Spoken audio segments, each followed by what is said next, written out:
Quem seja. Bom, meninos, nós terminamos aquele Processos de Mozzini, né, na outra semana. Semana passada eu tive que me ausentar, mas o Caio fez a substituição aí, com certeza com muita tranquilidade, né? E vocês estudaram na semana passada, aqueles que estavam aqui, dezembro de 63, o artigo Um Caso de Possessão da Senhorita Júlia ou Julie, dependendo da tradução da revista que você estiver vendo. Esse caso é muito bacana, muito interessante, né? Porque foi nesse momento aí, em dezembro de 63, que Kardec faz uma correção emblemática na doutrina espírita, né? Ele tinha falado no livro dos médiuns, e tinha falado na revista espírita por mais de uma vez, que não havia possessão, né? Que havia só subjugação. Oi, dona Dilma, tudo bem? Que bom revê-la. Faz um tchauzinho para nós aí. Alegria vê-la bem. Então, o que acontece?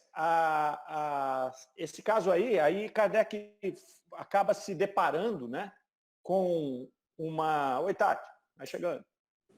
Oi, Mário, boa noite, gente. Boa noite, tudo bem? Kardec acaba se deparando ali com um caso de uma médium, né, que foi o primeiro pedacinho que ele falou lá no artigo passado, e ali ele identificou que havia uma possessão. E ele se corrige, né? Ele fala, dissemos que não havia possessão, mas estávamos errados. E ele faz a correção ali na Revista Espírita em 63. E eu acho muito bonito isso, é bacana, porque demonstra, né, o compromisso de Kardec com a verdade e mostra também o caráter progressivo da doutrina espírita. Não tem problema nenhum se alguma coisa da doutrina espírita for corrigida pela ciência, né? Ela ser corrigida também nos postulados da própria doutrina. Então é muito bacana. E aí Kardec, para ilustrar bem esse fato, ele fala do caso de possessão da senhorita Julie, que eles tinham tomado contato ali, ele participou desse problema com ela, dessa possessão dessa moça, e aí depois ele leva o caso para estudo e para tratamento na Sociedade Espírita de Paris ali. Então foi essa comprovação, é muito bacana. Ele vai dizer para nós que a possessão ela é a substituição, né, parcial e temporária de um espírito pelo outro. É importante isso, ela é parcial, né? O espírito não arranca o outro, porque é óbvio que o dono do corpo ali, o espírito encarnado, ele precisa se manter, né, em ligação com o seu corpo físico, senão isso chama morte, né? Não seria possessão, seria morte. Eu matei o outro e tomei o corpo dele para mim. Não é isso que acontece. Por isso que ele fala lá que essa substituição, ele fala substituição posto que parcial do corpo físico, né? Então o espírito substitui uma parte do corpo físico e ele tem um controle muito grande sobre aquele corpo que ele está fazendo o processo de possessão, possuindo, né? E ela é temporária também. Não daria para o espírito fazer uma possessão, tomar o corpo de alguém e ficar o resto da vida, né? Não lhe é permitido isso, e aí não entra em detalhes dos porquês, né? Se é a questão da espiritualidade que não permite, se é uma lei divina que não permite, ou se tem aí questões técnicas, fluídicas, que o espírito não consegue ficar ali agrupado, enfim. Isso também não vem ao caso aqui para o nosso estudo hoje, né? Estou viajando, estou divagando.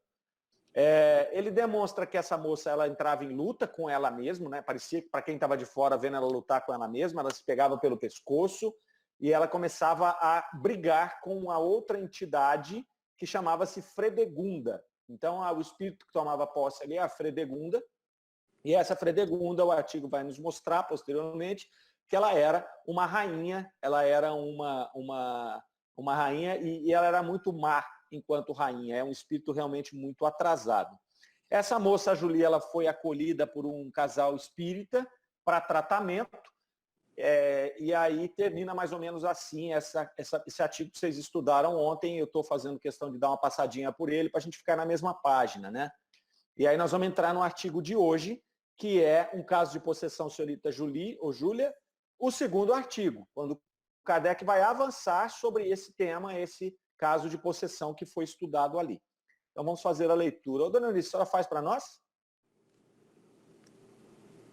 Faço. Beleza, deixa eu aqui compartilhar a tela, então.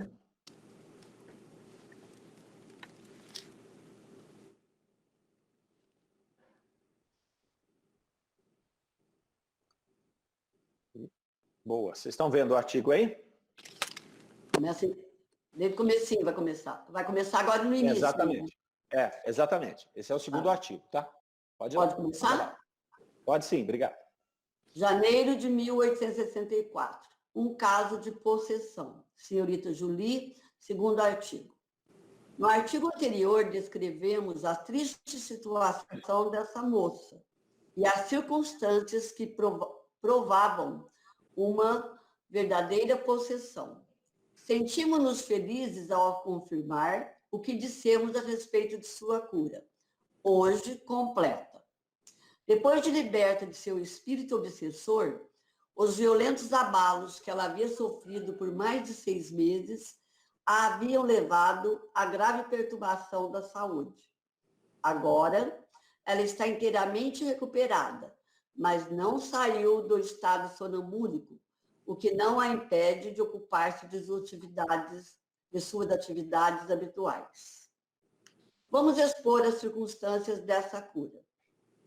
Várias pessoas tinham tentado magnetizá-la, mas sem muito sucesso, salvo leve e passageira melhora no estado patológico. Quanto ao espírito, era cada vez mais tenaz, e as crises haviam atingido... Sobe um pouquinho, Mário.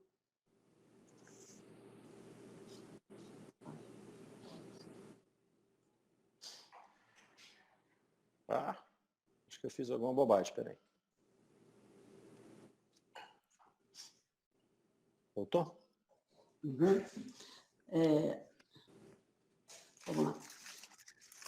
Vamos lá. Quanto ao espírito, começa de novo essa frase, por favor. Isso. Quanto ao espírito, era cada vez mais tenaz, e as crises haviam atingido um grau de violência dos mais inquietantes. Ali teria sido necessário um magnetizador nas condições indicadas no artigo acima para os médios curadores, isto é, penetrando a doente com um fluido bastante puro para eliminar o fluido do mau espírito. Se há um gênero da mediunidade que exige uma superioridade moral, é sem contradita o caso de obsessão, pois é preciso ter a faculdade de impor sua autoridade ao espírito.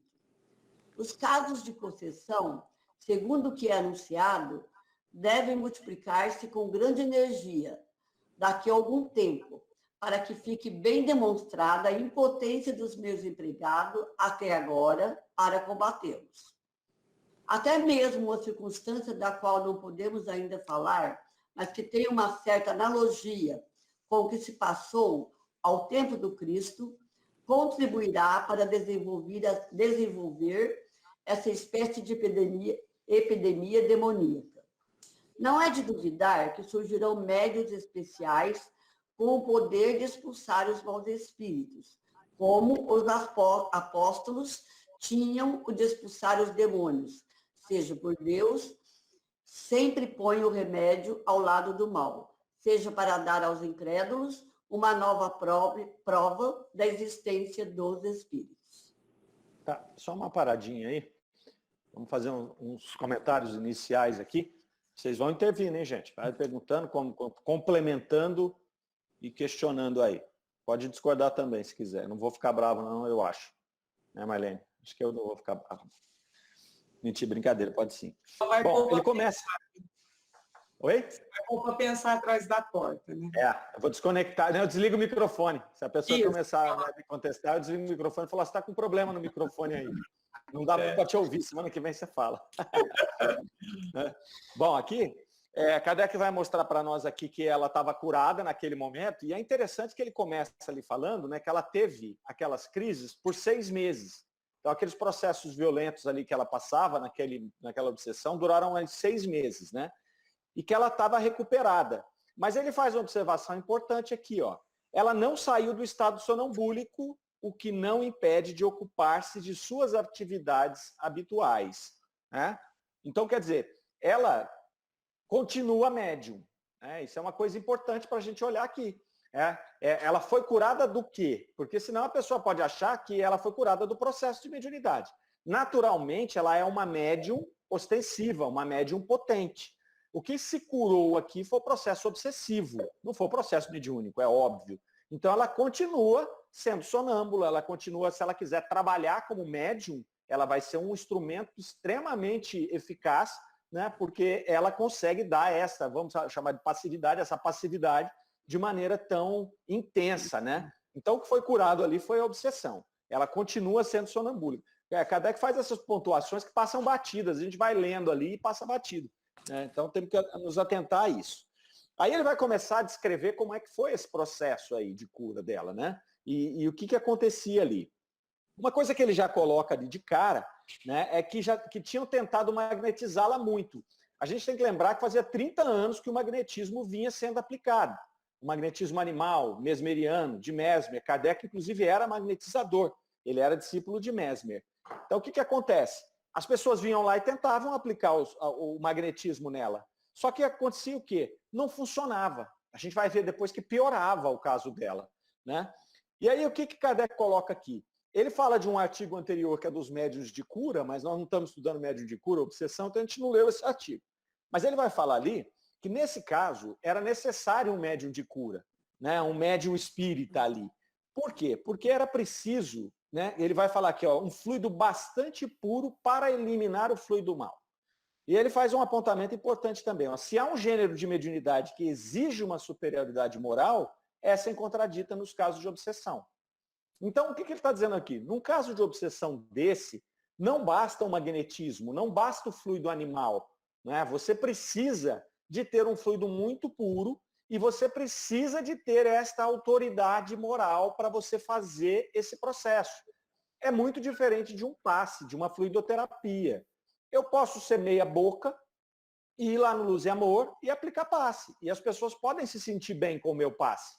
Normal, né? Eu estou usando o meu fluido animal, a espiritualidade está intervindo ali, está potencializando aquilo. Quando eu estou muito ruim, a espiritualidade fala, chega para lá que eu mesmo faço, né? E usa só um pouco do meu fluido animal ali e faz ela mesma a maior parte do trabalho. Mas num caso desse aqui, de uma possessão tão ferrenha, Kardec deixa claro aqui que é preciso de um médium que tenha superioridade moral. Né? Então vejam como é complexo esses casos de obsessão e possessão muito pesados. Né? Então, é por isso que é uma responsabilidade enorme de quem se mete com processos de desobsessão, né? De trabalhar essa questão da autoridade moral, que nada mais é do que a reforma íntima, é você se mostrar acima do espírito mais elevado que aquele espírito. Veja bem, mais elevado não significa melhor. Né? Mas você tem que estar conectado com a espiritualidade superior. Senão você não tem força para fazer esse processo, você não completa esse processo. Então eu achei muito interessante isso daqui, porque ele já deixa claro que essa é uma condição importante para atuar nesse tipo de processo. Tem que ter autoridade moral. Até então, nós estudamos bastante obsessão aqui. Vocês lembram que não tinha nenhum caso aqui que ele falava que o médium tinha que ter essa autoridade? Agora ele começa a dizer que nesses casos é necessário que se tenha. Por isso que esse caso da senhorita Julie aqui é um dos mais interessantes da Revista Espírita e dos mais instrutivos aqui. Algum comentário?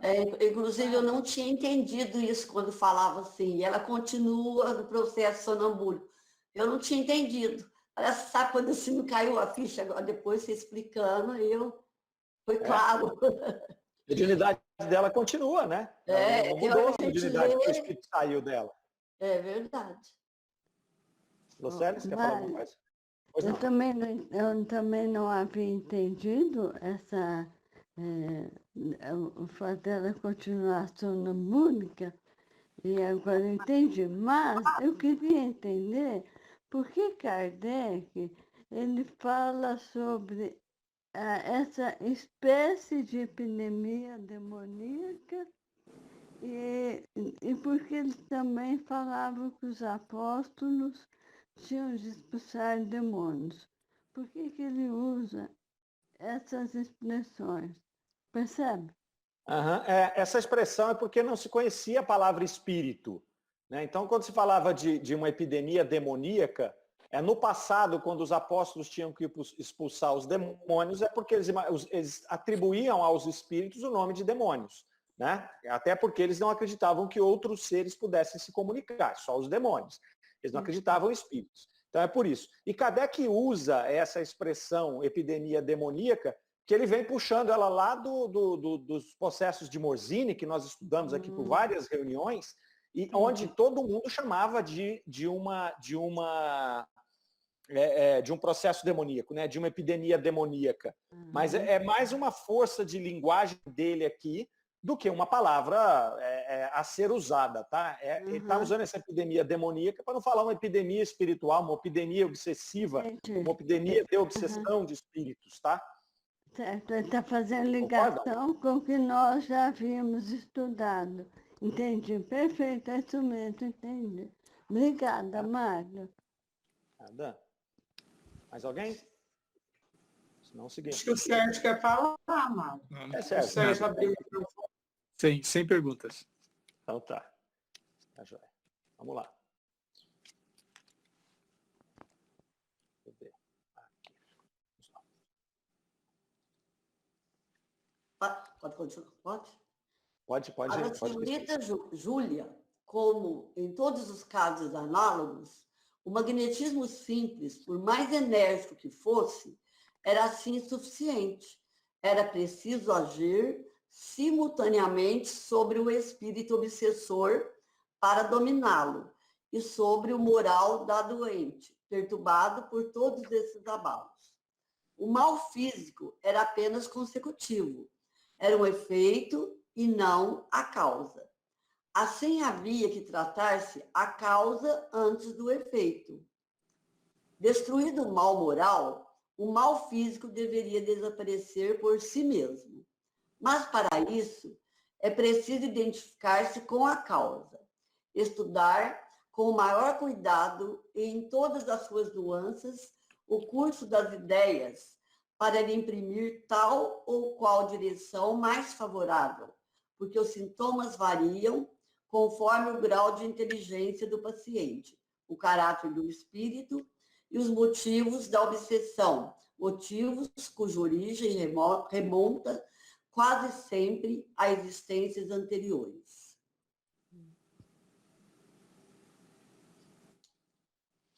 O insucesso do magnetismo com a senhorita Júlia levou várias pessoas a tentar. Entre essas pessoas estava um jovem dotado de grande força fluídica, mas que infelizmente não tinha qualquer experiência e, sobretudo, os conhecimentos necessários em casos semelhantes. Ele se atribuía um poder absoluto sobre os espíritos inferiores, que, segundo ele, não podiam resistir à sua vontade. Tal pretensão, levada ao excesso e baseada em sua força pessoal e não na assistência dos bons espíritos, deveria trair-lhe mais de um insucesso. Só isso deveria ter bastado para mostrar aos amigos da jovem que a ele faltava a primeira das qualidades requeridas para um socorro eficaz. Mas o que, acima de tudo, deveria tê-los esclarecido é que, sobre os espíritos em geral, tinha ele uma opinião inteiramente falsa. Segundo ele, os espíritos superiores têm uma natureza fluídica por demais etérea, para poderem vir à Terra comunicar-se com homens e assisti-los, pois isso só seria possível aos espíritos inferiores, em razão de sua natureza mais grosseira. Mesmo nos momentos de crise, ele cometia o grave erro de sustentar diante da doente essa opinião, que não passa da doutrina da comunicação exclusiva dos demônios. Com essa maneira de ver, ele não devia contar senão consigo mesmo, e não podia invocar a única assistência que poderia ajudá-lo, assistência da qual, é verdade, ele julgava poder prescindir.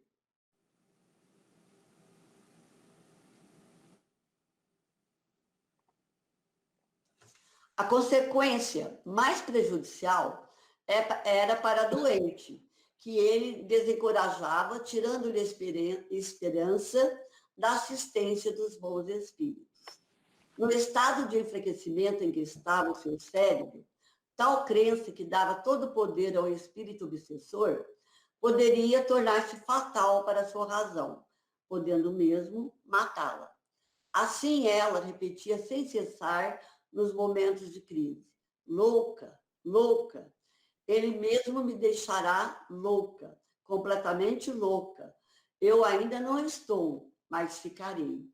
Falando de seu magnetizador, ela pintava perfeitamente sua ação, dizendo: ele me dá a força do corpo, mas não dá a força do espírito. Essa expressão era profundamente significativa. Contudo, ninguém lhe dava importância. Ok, vamos dar uma paradinha aqui. Tem umas coisas legais aqui para a gente ver. A primeira coisa que ele vai falar ali é que no caso do magnetismo simples, né, no caso dela, da senhorita Júlia e de outras pessoas, já tinha acontecido isso. O magnetismo simples era insuficiente para resolver esse problema. E por quê? Porque o magnetismo físico, ele atacava o mal físico. Desculpa, o animal, o magnetismo normal, ele ataca o mal físico. Então ele é muito bom para quem está com algum problema físico e tudo mais. Mas ele não vai atacar uma questão de uma influência espiritual nesse grau, né? Ele vai dizer aqui que o mal físico da senhorita Julie era consecutivo, ele era uma consequência, ele não era a causa. Então, por isso que o magnetismo ali não ia funcionar. Eu teria que atacar a causa, né? E aí tem uma coisa interessante que ele vai colocar ali, né? Ele vai falar de um jovem especial que foi fazer lá, foram vários que foram magnetizar essa moça, mas tinha um jovem lá, devia ser um sujeito bem arrogante, que ele achava que ele daria conta daquilo, né? E que ele tinha essa força fluídica ali, e que ele resolveria aquele problema ali. O que acontece? Ele achava que ele tinha um poder sobre os espíritos inferiores. Ele chegou lá e ele começou a fazer esse tratamento com ela e não aconteceu absolutamente nada. Então Kardec vai explicar aqui que por mais que ele imaginasse que ele tinha força sobre os espíritos inferiores, o que acontecia é que ele não tinha a força dos espíritos superiores. Né? Então ele não conseguia cumprir o intento dele de barrar aquela obsessão, porque ele não conseguia evocar os espíritos superiores. Ele sequer entendia os espíritos superiores. Então ele tinha aqui um erro de interpretação, né? Porque ele achava o seguinte, que os espíritos superiores, por serem mais desmaterializados, mais sutis e mais elevados, eles não vinham se comunicar ou participar desses processos materiais do planeta Terra. Então ele atribuía que só os inferiores faziam isso. E aí ele vai aqui comentar com a gente que ele sustentava essa tese junto com a senhorita Júlia e piorava o estado dela ainda. Porque você imagina, se eu estou lá mal e ele fala, não, olha, não tem nenhum espírito superior que vai vir aqui te ajudar, porque eles são desmaterializados, eles estão lá em cima, eles não dão moral para nós não. Então você fica frio aí que nós temos que brigar com esse cara aqui de baixo mesmo. Aí o que acontece? Ela, que tinha a mente fraca, o cérebro já estava baleada, 6 meses sofrendo aquela situação toda, né, já estava fisicamente enfraquecida, ela ainda aquilo entrava na cabeça dela e ela não tinha força para poder lutar com aquele mal que estava acontecendo. Então, além dele não ajudar com o magnetismo, porque não era a ferramenta correta, ele ainda atrapalhava com essa doutrina maluca de que ele tinha poder sobre os inferiores, mas que os superiores não tinham nada com isso e que não poderiam vir aqui. Então, esse é outro ponto importante desse processo, que é a participação do paciente, a participação do obsediado. Né? Ele atrapalhava a ideia dela, ele atrapalhava a condição dela de participar do processo de cura. Né? Então, fica mais difícil ainda você fazer esse processo, porque ela ficava aterrorizada ali, imaginava que não tinha condição nenhuma de fazer aquele processo, e ela foi ficando mais enlouquecida ainda do que se ela não estivesse recebendo. E ela fala uma frase no final aqui que é interessante, ela diz assim, ó, ele me dá a força do corpo, mas não a força do espírito.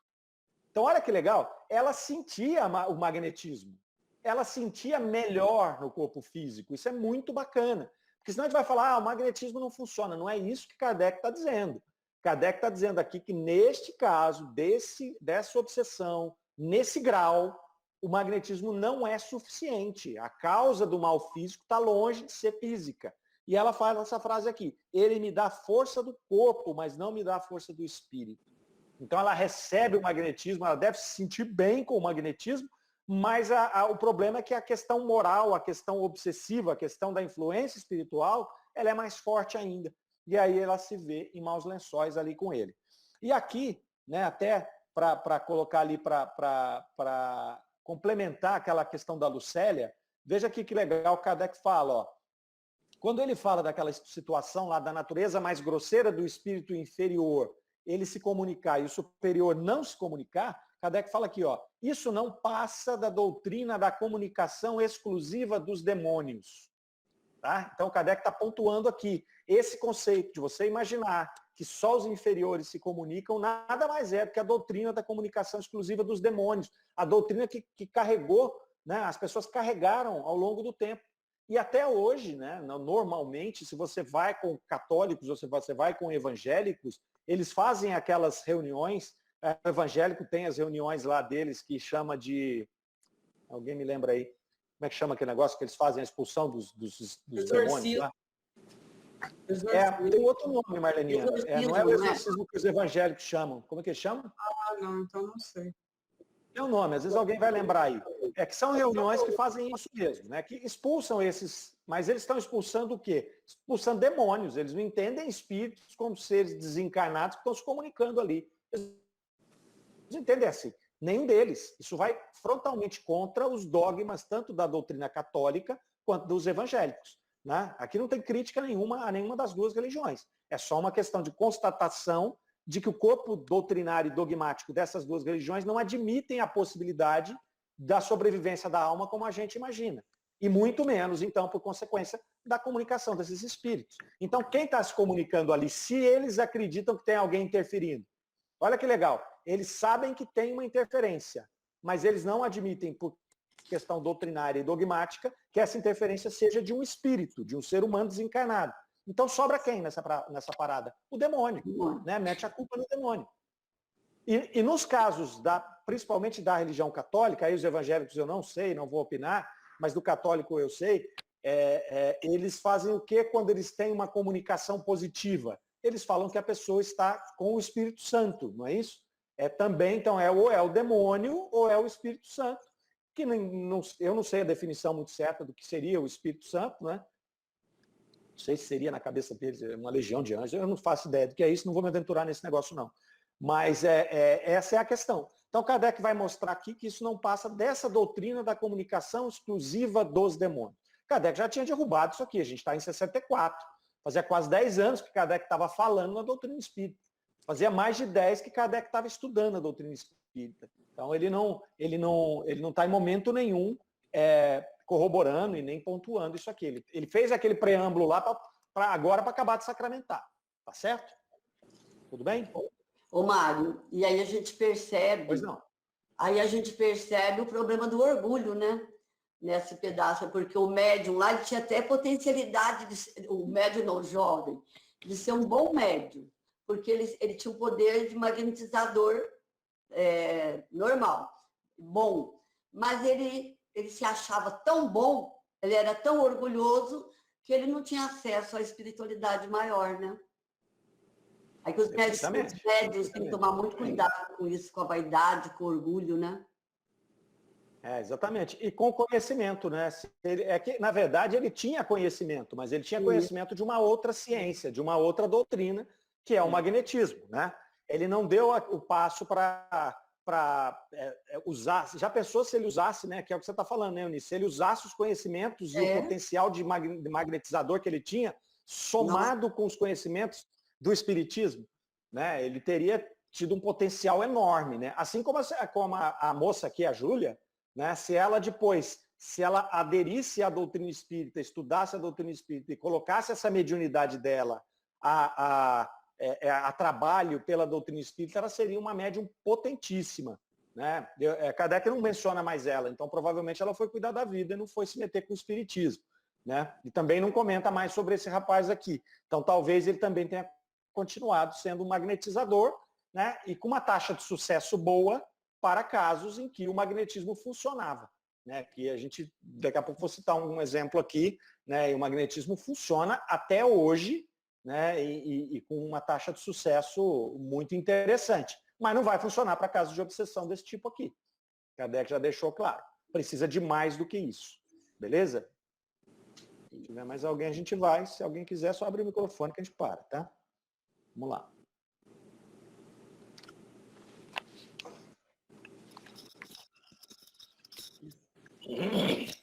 Pode seguir. Quando vimos a senhorita Júlia, o mal estava no apogeu. E a crise que assistimos foi uma das mais violentas. Foi precisamente no momento em que procurávamos levantar-lhe o moral, em que tentávamos imputar-lhe o pensamento de que ela podia dominar esse mau espírito com a assistência dos bons e de seu anjo de guarda, cujo apoio era preciso invocar.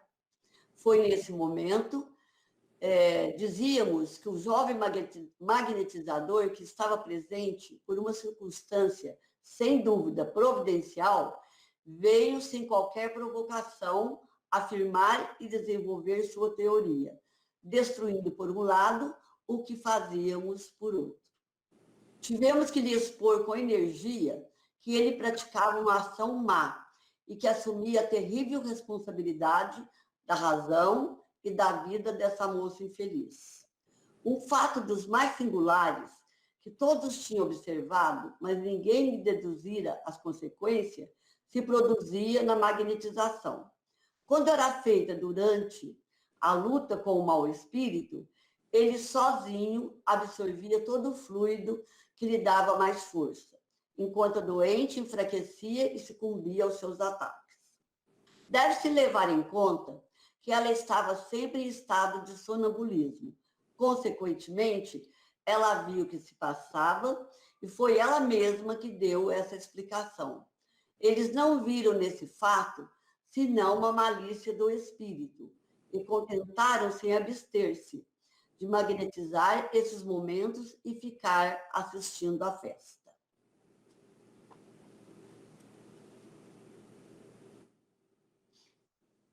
Com o conhecimento da natureza dos fluidos, é fácil dar-se conta desse fenômeno. É evidente, para começar, que observando o fluido para aumentar a sua força em detrimento da doente, o espírito queria convencer o magnetizador da inutilidade de sua pretensão. Se havia malícia de sua parte, era contra o magnetizador, pois ele se servia da mesma arma com qual o outro pretendia vencê-lo. Pode-se dizer que lhe tomava o bastão das mãos. Era não menos evidente que a sua facilidade de apropriar-se do fluido do magnetizador denotava uma afinidade entre esse fluido e seu próprio, ao passo que os fluidos de natureza contrária se teriam repelido, como a água e o óleo. Só esse fato basta para demonstrar que havia outras condições mais funestas, não ver na ação magnética mais do que simples emissão fluídica, sem levar em conta a qualidade íntima dos fluidos. Na maioria dos casos, o sucesso repousa inteiramente nessas qualidades, como na terapêutica, depende da qualidade do medicamento. Não seria demais chamar a atenção para esse ponto capital, demonstrado ao mesmo tempo pela lógica e pela experiência. Perfeitamente. Vamos comentar esse trecho aqui. Aqui, Kardec começa mostrando para nós que ele estava atuando ali no momento da crise, né? Então ele estava chegando ali naquele momento dessas crises, e ali o que ele faz no primeiro momento? Ele está trabalhando a médium, ele está trabalhando a senhorita Júlia. Então ele está falando aqui, ó, a gente falava para ela, tentava levantar o moral dela e dizer para ela, olha, conecte-se peça assistência dos espíritos superiores, conecte com o seu anjo guardião. Então, olha só, ele não está falando com a Fredegunda, ele não está falando com o espírito nesse momento ainda. Ele está participando de uma crise e ele está atuando com a médium que está em crise. Então, a primeira coisa que ele faz, ele começa a passar para ela, a criar nela a condição dela participar do processo. Porque vai facilitar muito, ainda mais naquele grau, que era um grau de possessão, era uma coisa assim, bizarra. Dificilmente a pessoa tem força para reagir. Então, era o que ele queria fazer. E aí, o que esse magnetizador fazia? Ele ia e batia naquelas convicções dele, né? Ia destruir o que Kardec construía. Então, Kardec não estava ainda fazendo um trabalho à distância, ele não estava ainda fazendo um trabalho de dialogar com a Fredegunda, de doutrinar a Fredegunda. Ele estava trabalhando a senhorita Júlia ali. E aí depois ele vai falar uma situação interessante ali, né? Que aquele magnetismo naquele momento, e eles insistiam em fazer, ele surtia um efeito contrário. Então, além dele não ajudar, ele atrapalhava. E é bacana aqui que ele vai colocar que o mau espírito absorvia aqueles fluidos do magnetizador. Então, olha que coisa bacana, né? Que coisa interessante de se ver, né? Então, ele estava lá, convicto de que ele não tinha ligação nenhuma com a espiritualidade superior, e quando você está convicto que você não tem ligação, você não vai ter mesmo. Né? A gente pedindo a ligação da espiritualidade superior, a gente já tem que ter a predisposição, a condição para receber, e eles estão aí. Mas quando você fala que não quer, a espiritualidade superior se afasta e fala, ok, o dia que você quiser eu volto. Né? E aí, nesse caso, todo o magnetismo que ele colocava, o fluido magnético que ele punha no processo, fortalecia o espírito. E aí Kardec faz um apontamento importante aqui, que essas coisinhas não podem deixar passar. Ele vai dizer ali, que, na verdade, a facilidade que esse espírito tinha de absorver o fluido do médium demonstra, do magnetizador, demonstra uma afinidade do espírito com o fluido do magnetizador. Então já começa a falar sobre o caráter do magnetizador. Né? Kardec não estava falando sobre isso ainda. E é interessante que quem falou desse processo, que o espírito absorvia aqueles fluidos, foi a própria senhorita Júlia. Ela que narrou isso aí, quando está acontecendo isso, o que acontece com ela? Lembra no começo do artigo da semana passada, quando ele fez essa experiência com uma médium na Sociedade Espírita de Paris? A médium falou que quando acontecia esse processo, ela meio que saía do corpo e ela ficava assistindo o espírito manobrar o corpo dela, manejar o corpo dela do lado do corpo. E a senhorita Júlia, nesses casos dessas crises, acontecia a mesma coisa. Quando ela voltou, ela contou para eles, esse cidadão está fazendo o magnetismo aqui e o espírito está puxando tudo para ele. Então o espírito fica cada vez mais forte ali naquele processo. Não foi ela que disse. E aí Kardec vai dizer que existe uma afinidade fluídica entre os dois. Né? Esse fluido aí, ele repele os bons fluidos e ele alimenta esse espírito obsessor ali.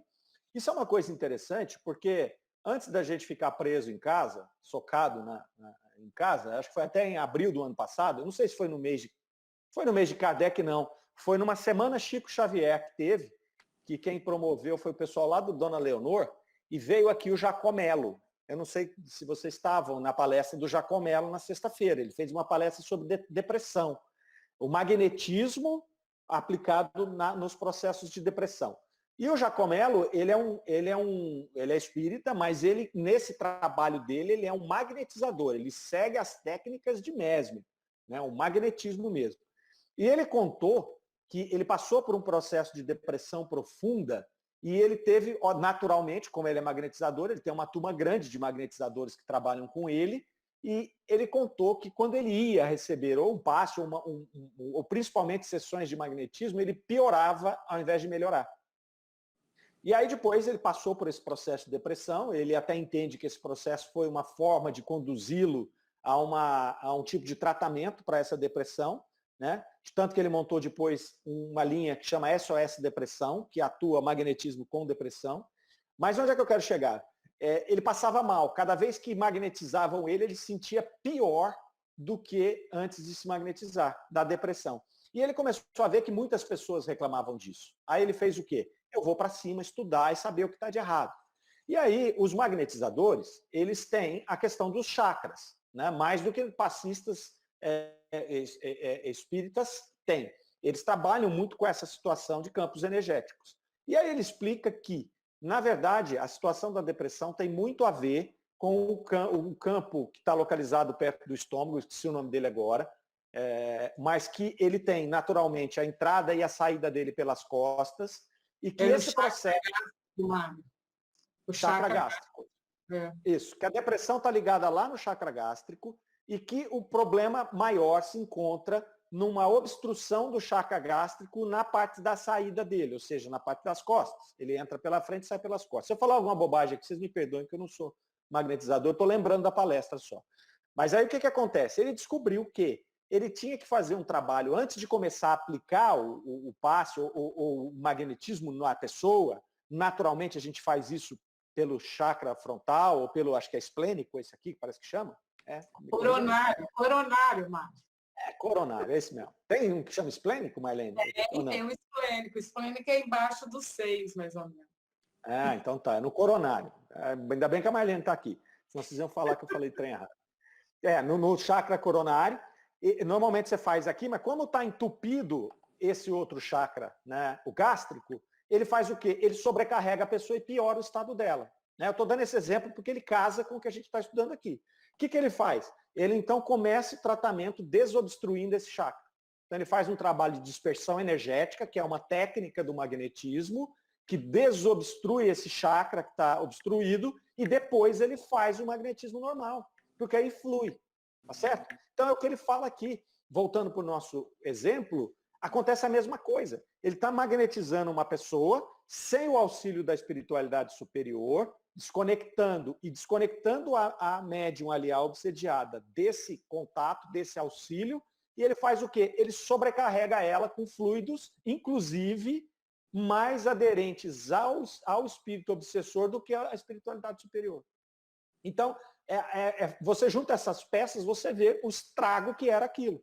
Né? Era um esculacho aquilo lá. Ao ponto de Kardec falar, olha, eles viam que piorava a situação e, na verdade, eles até usam uma expressão interessante aqui, né? Que ele fala que eles se contentavam em magnetizar nesses momentos e ficar assistindo à festa. Porque se ela já estava ruim, eles magnetizavam, ela piorava, e eles continuavam insistindo nisso. Né? Então, ele ficou meio aqui, não diria irritado, porque eu não sei o sentimento dele, né? Mas ele ficou aqui meio que indignado com essa situação. Olha, eu estou dizendo para vocês que está piorando, tanto que uma hora ele chamou energicamente ali o magnetizador e falou para ele, isso aqui é responsabilidade sua. Você está piorando a situação dela, estou te explicando o porquê, e isso é responsabilidade sua. Né? Mas não era uma postura arrogante de Kardec, ele estava mostrando que ela piorava a cada sessão de magnetismo ali. Né?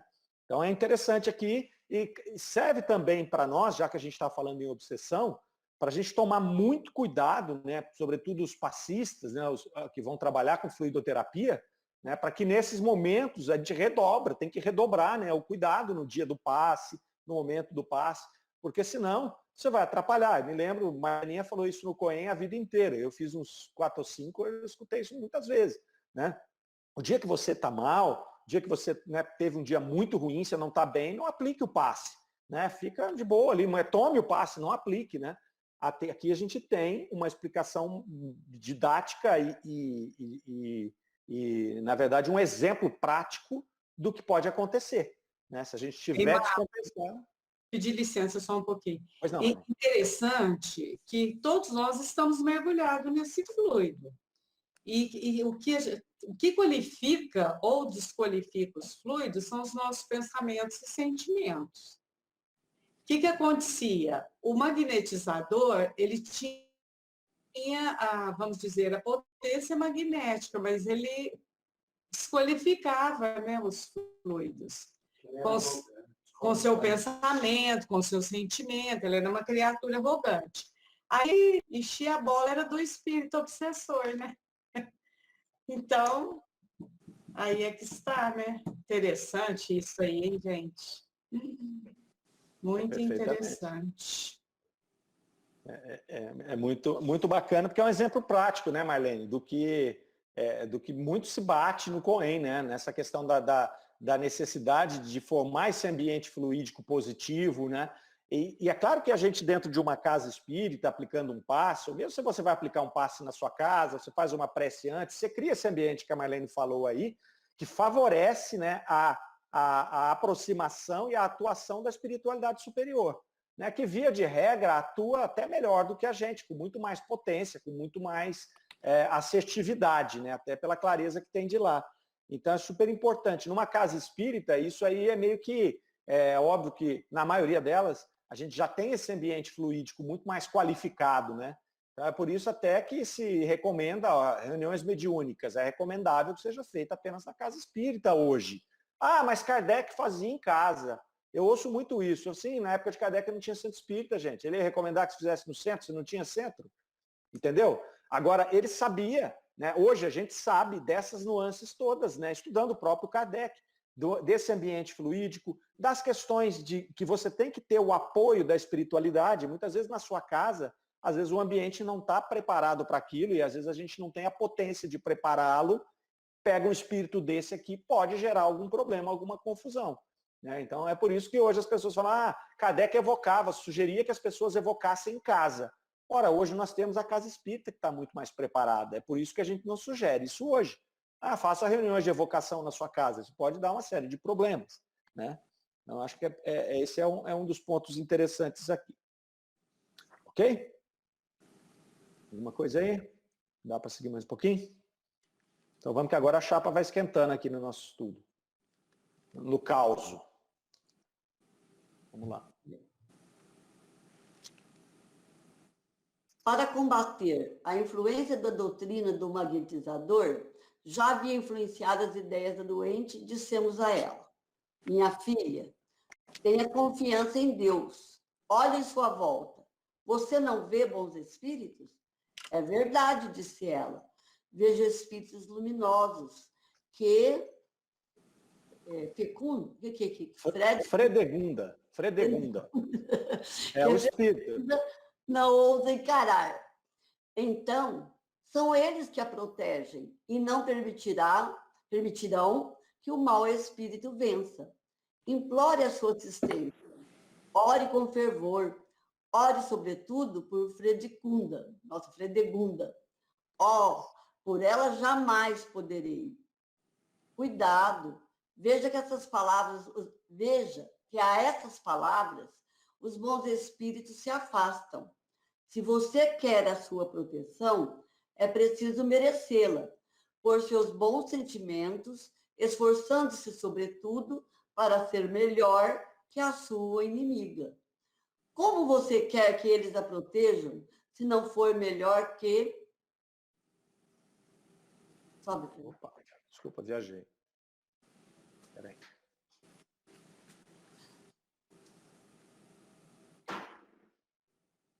Lá em cima. Se você não for melhor que ela. Pense em outras existências. Você também teve censuras a se fazer. E o que lhe acontece é uma expiação. Se você quer que ela cesse, terá que se melhorar. E para provar suas boas intenções, você terá que começar mostrando-se boa e caridosa para com os seus inimigos. A própria Fredegunda será tocada e talvez você faça o arrependimento penetrar em seu coração. Reflita, eu o farei. Faça agora mesmo e diga comigo: meu Deus, eu perdoo a Fredegunda, o mal que ela me fez. Aceito-o como uma prova e uma expiação que mereci. Perdoai minhas próprias faltas, como eu perdoo as dela. E vós, bons espíritos que me cercais, abri o seu coração a melhores sentimentos e dai-me a força que me falta. Você promete orar por ela todos os dias? Prometo. Está bem. Por meu lado, vou cuidar de você e dela. Tenha confiança. Obrigado. Algo me diz que isso em breve vai acabar. Muito bem. Então, olha só, ele continua trabalhando com ela, ele continua trabalhando com a médium, com a Julie. Ele até agora não tocou na Fredegunda, ele não falou com ela. Né? Então, o que acontece? Ele começa a ver ali, ele começa a fazê-la despertar para o que estava acontecendo ali. Então, ele fala, tenha confiança em Deus, veja aí se não tem outros espíritos, né? Diferentes. Você não vê bons espíritos. Então, ele começa a levá-la a sair daquele transe que ela estava, né? Daquela luta que ela não desgrudava, para ela olhar para o lado. Olha, calma, pense em Deus, conecta ela com Deus, e aí fala, olha ao seu lado. Aí ela vai olhar e ela começa a ver, eu vejo sim, espíritos que Fredegunda não ousa encarar. Olha que legal. Então a espiritualidade superior estava ali, ela só não dava acesso, ela não deixava, ela não enxergava e não permitia que eles agissem. Então Kardec começa a trabalhar com ela para quebrar esse bloqueio.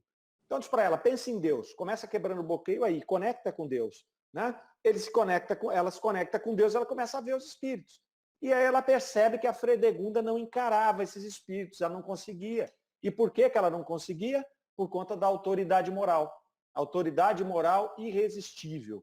Ela não consegue chegar perto. A Fredegunda pode até tentar, Mas o espírito superior, ela não consegue nem chegar perto, ela não ousa encarar esse espírito. E aí ele segue essa conversa com a Julie, e aí ele vai convidar ela para uma reforma. Então, primeira coisa, fez ela conectar, ela já saiu daquela luta, né? Então ela já estava ouvindo o que ele estava falando. E aí ele disse para ela, olha, faça uma oração por Fredegunda, ore por ela. E o que a Júlia falou? Por ela nunca. Eu nunca vou orar por ela. Né? Então, quer dizer, ela vai demonstrar aí que ela tinha também, além dos seus defeitos, vamos dizer assim, ela tinha também um processo de ranço com a Fredegunda, que ela talvez nem soubesse por quê. Né? Por ela, jamais. Então, ela ainda disse, ó, jamais poderei por ela. Não é só pelo processo da obsessão. Porque se fosse o processo da obsessão só, era uma coisa que eu vou orar por ele, então, porque ele sai de perto de mim. Não, ela já de pronto, ela já disse, por ela jamais. Então, tinha coisa mais aí, além desse processo só da obsessão de 6 meses. Né? E aí Kardec insiste, continua. Aí ele puxa a orelha dela, diz, olha, para você superá-la, para você vencê-la, você tem que ser melhor que ela. Então ele vai dizer, você não está sendo melhor que ela. Né? Ela, na verdade, o que ele quer dizer é que ela está tendo a oportunidade de fazer o mal, né? E a Júlia está na condição de encarnada, ela não tem condição de se defender nem de fazer o mal para outra. Mas com esse sentimento dela, será que se fosse o inverso e ela tivesse desencarnada, a Júlia e a Fredegunda encarnada, a Júlia não estaria obsediando a Fredegunda? Essa foi a reflexão que Kardec convidou ela a ter. Para ela, olha, pare e reflita, né? Reflita sobre isso. E aí ele pede para ela lá, é preciso que você mereça essa atuação da espiritualidade superior.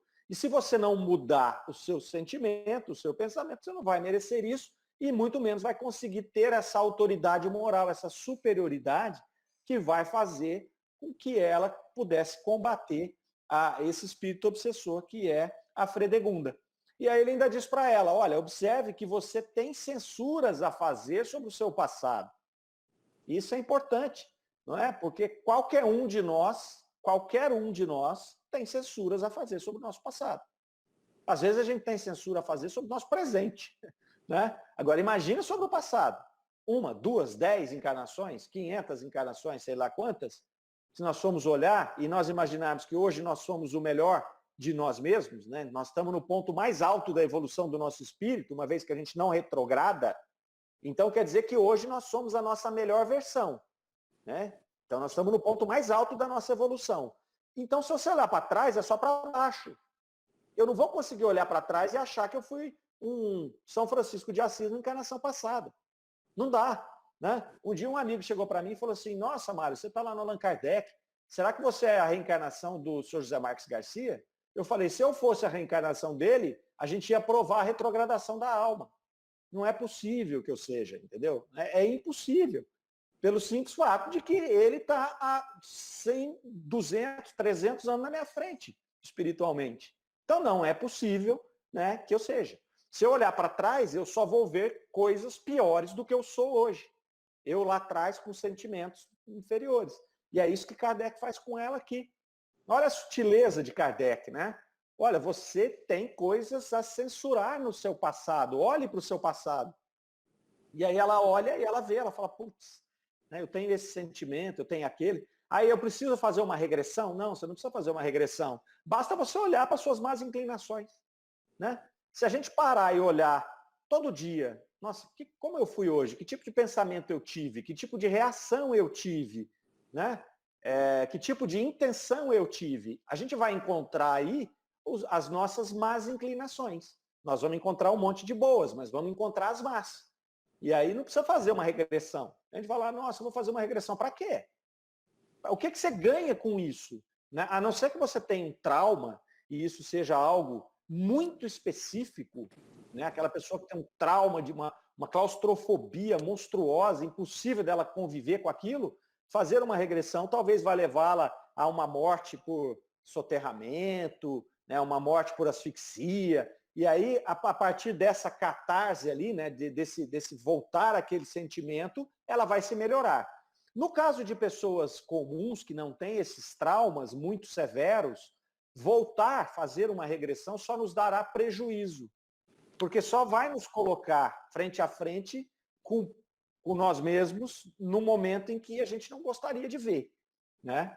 Não vai nunca, é que todo mundo acha que vai fazer uma regressão e vai ser um príncipe da França, né? Um lorde, um aristocrata num castelo inglês, né? Andando a cavalo, caçando raposa, ou alguém que fez uma obra de caridade maravilhosa, um altruísta. Provavelmente ainda não fomos.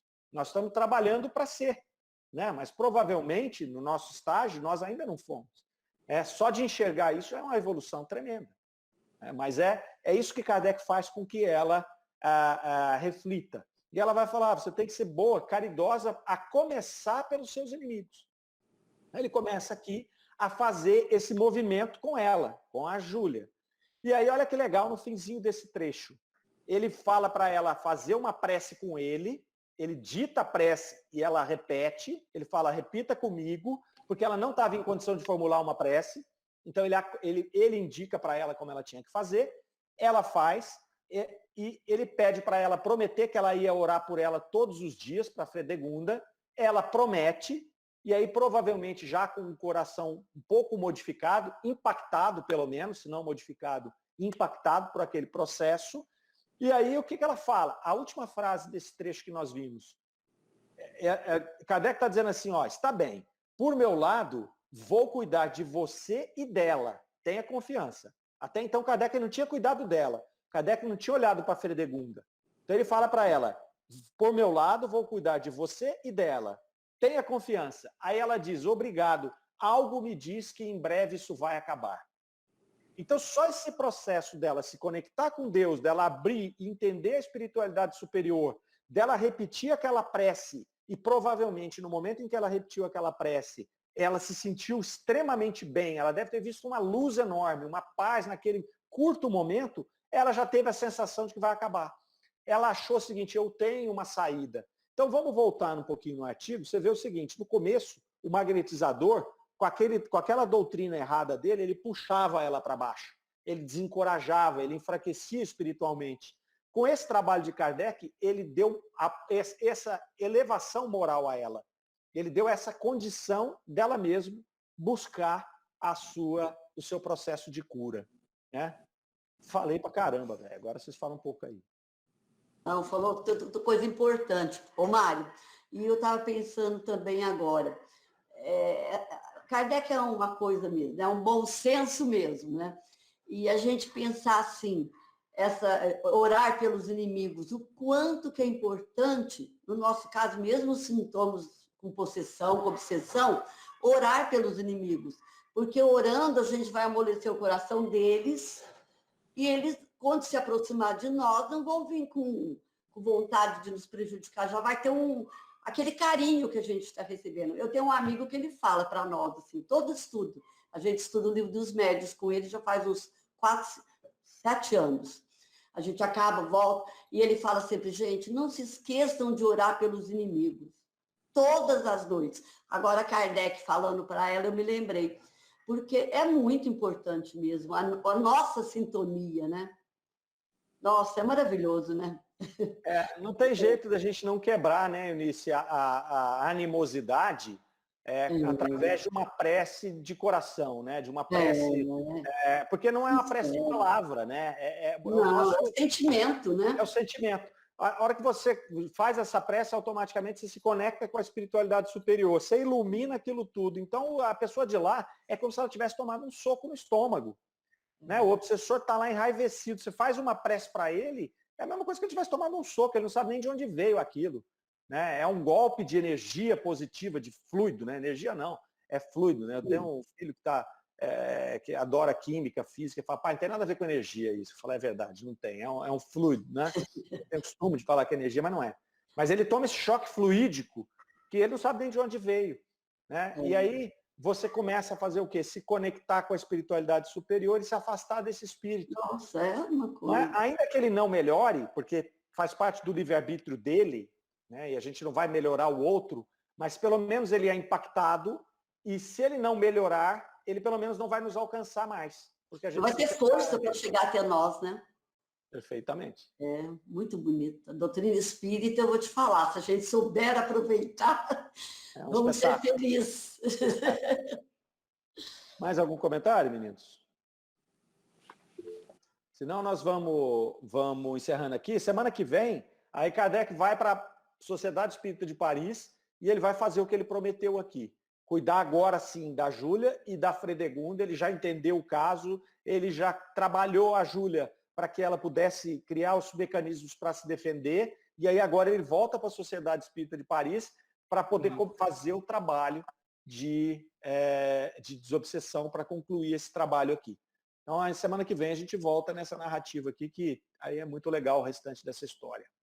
Beleza, gente? Tá bom. Então, fiquem com Deus. Até a semana que vem. Até a semana que vem. Tchau. Obrigado pela companhia. Pessoal. Obrigada. Até semana tchau. que vem. Tchau, dona Dilma. Fica com Deus. Tchau, gente. Com Deus.